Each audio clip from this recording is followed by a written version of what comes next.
All right, so in this episode, I'm going to take you behind the scenes and share with you some of like the raw, unfiltered reality of being an entrepreneur that you don't hear about a lot in the landscape of social media. A lot of people, like myself included, the content that we create, we try to cast entrepreneurship in this really positive light to say, hey, you can do this too. It can be transformative and all that stuff. And that's true, but it doesn't come without trade-offs and potential downsides. And I so much want to be as realistic with our expectations as possible when it comes to starting a business or becoming an entrepreneur and what that really means.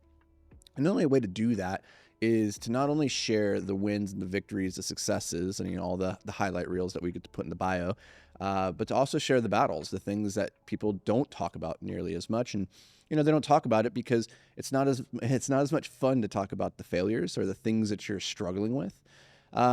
Largely because it can be embarrassing. There can be shame associated with it. It could also just be for the fear that by sharing your failures, it will make you look less professional and maybe hurt the business. People won't want to work with you because look, he sucks up this thing over here. And in the reality, what I found is that by sharing yourself more fully, both the wins and the losses, people connect with that, and they realize that we're human and that mistakes happen. And you know I'm going through something right now that I won't be able to talk about for quite some time for legal purposes. And it's a story that I'm dying to share because there's so many lessons that I have learned from this experience. I'm continuing to learn as we're in the midst of the battle right now as we speak. And I wanted to share how I've been personally dealing with that in the last, couple weeks.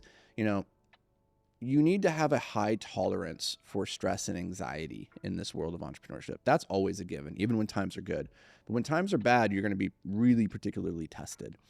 And last week, I was reaching the limits of my capacity. I was starting to get worn down. I was getting good sleep, as good as I could every night, but my heart rate's been elevated. My HRV rates have been, in the toilets. And so the recovery that I'm getting on a day-to-day basis has been less and less and less. And I just hit a wall midweek last week, and there was a lot of reasons for that. There was some milestones, some dates that we were looking forward to hitting, and things didn't play out on the timeline that I needed them to play out on. So kind of a lot of, what's the word that you would say? Maybe just unresolved issues that I was hoping to have resolved in the moment, and they didn't. And so just kind of hit a wall last week. And I wanted to share, two things that came from that. First was I was talking with one of my friends and advisors, and just kind of sharing like how tired I was of fighting this battle, because it's not the battle I want to be fighting, right? But it's the battle that needs to be fought. And it's been consuming so much of my time and my energy and resources over the last couple months. And he said, you know what, you need to get away. You just need to take a day, go distract yourself, go do something else, get your mind off of this. And we talk about this on the podcast all the time, the difference between distracting yourself and ruminating.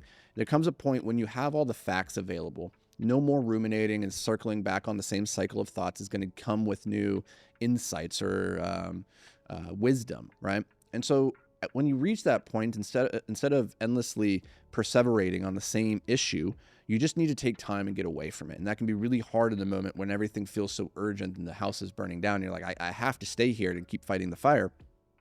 There comes a point when you're more of a liability staying on the scene and trying to fight the fire than you are just going home and taking a nap, right? And so that's what I did. I went home, took a nap, well, figuratively speaking. I took the day, Thanksgiving Day, and just relaxed and just got some distance. And then I had a coaching call, call with one of my coaches, right? Like, because coaches need coaches too. I coach entrepreneurs on how to build their businesses, and I also have coaches that help me. And this coach was more of a mindset coach, really helping understand and unpack the issues that are going on in our head, because that is where the biggest battles are won and lost. And it's interesting because while I'm very self-aware and have a high degree of knowledge in these fields, when you're in the midst of a battle, you can't see always the full scope of the field. You're so fixated on the opponent directly in front of you that you can't see everything in the periphery. And so you get this tunnel vision by necessity. But having somebody that can help you step out of that and gain perspective, gain clarity, and just help you take that step backwards is immensely valuable. And so in that conversation, what I came to realize is that a lot of the stress and anxiety that I had experienced in the last week and hitting that emotional or that exhaustion point midweek, it wasn't actually due to the external circumstances. It's not the external battle that I was fighting. What actually happened, and I share this with you because it's such a common human behavior. I guarantee you are guilty of this. You do the same thing. I do this still to this day. The difference is I'm better at recognizing it now and correcting for it. But I didn't recognize it and correct for it in time this week. But now that I'm aware of it, I can reset and reapply myself moving forward. Whereas in the past, this might have taken me months to have figured out, right? And here's what it is that there is this internal battle that was being waged inside of me. This internal battle that simultaneously said, I need this really important thing to happen this week. If this important thing cannot happen this week, nothing behind it can happen. It's the most important thing. And so on the one hand, I knew that that thing needed to occur and that I needed to do everything in my power to make it occur. And I was committed to that, but I wasn't 100% committed to it because the other side of it, the subconscious side of it, was the realization that once that thing, that most important thing happens and the floodgates open and we can move to the next steps and the steps and the steps after that, it changes the battle that has to be fought. And I wasn't 100% ready to go fight the next battle. I kind of just didn't want this problem to resolve. And it was, if it doesn't resolve, then it's going to drag to next week, and I don't have to deal with it now. The way that this manifested for me in college, for instance, and maybe this will resonate with you, is that I always found the week before midterms to be the most stressful week. And the reason it was the most stressful week was because I was simultaneously stressing myself out about the fact that I needed to do the work to get ready for midterms. But the other side of me was resisting it. And so I had this push and this pull between you need to do the work, otherwise you're going to suffer. And the other side is saying, well, if we do the work, then we have to fight the next battle that comes after that. And so I would waste that week before midterms. And then when midterm week would come and now the deadline is looming large, now I actually have to do the work. And the work would get done during that period, but it wouldn't get done nearly to the degree that it needed to be done.